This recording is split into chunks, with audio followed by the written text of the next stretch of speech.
নবীজির জান্নাতে মদিনাতে যাই, চলো নবীজির জান্নাতে মদিনাতে যাই।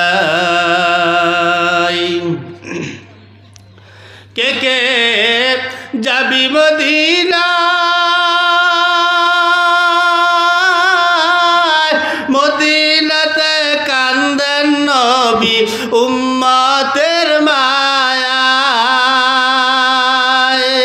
কে কে যাবি মদিনা,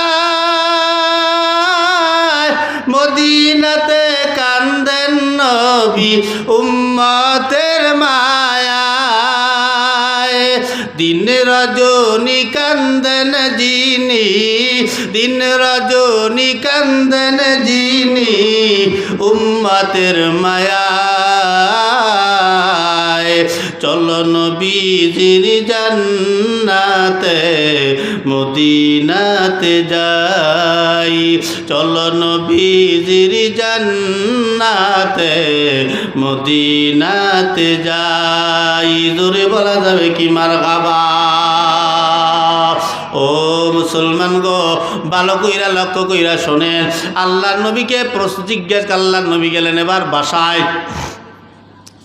আয়েশা সিদ্দিকা রাদিয়াল্লাহু তাআলা আনহা চোখের কোটা বেবে পানিগুলা জমিনের উপরে পড়ে। আল্লাহর নবী বলেন, কেউ আয়েশা তোমার চোখের গোটায় পানি কেন, কেন কান্দ? আল্লাহ আয়েশা আওয়াজ দিয়া কয়, ইয়া রাসূলুল্লাহ, আমরা যে রোজা রাখছি, ইফতারি যে করব, ঘরে কোনো ইফতারি করার মতো কোনো খাবার নাই। আল্লাহর নবী চিন্তায় পড়ে গেলেন, কি আর করার? আল্লাহর নবী বলেন, আয়েশা কিছু করার নাই, যা আল্লাহ জোটায় তাই দিয়েই ইফতারি কইরা ফেলাও। ওই দিনের ঘটনা, আল্লাহর নবী আর আয়েশা ওই দিন পানি দিয়া ইফতারি করছি। আহা, পানি দিয়ে ইফতারি করছে ওই দিন। আর ওই সময় এমন একটা সময়, ওই ইফতারি করিয়া ওই পানি খাইয়াই আল্লাহর নবী আর আয়েশা রোজা রইলেন। পরদিন সকালবেলা কি আর করবে, আল্লাহর নবী মন আর ভালো না, কারণ আল্লাহর নবী রোজা রাইখা গলাটা শুকাইয়া গেছে।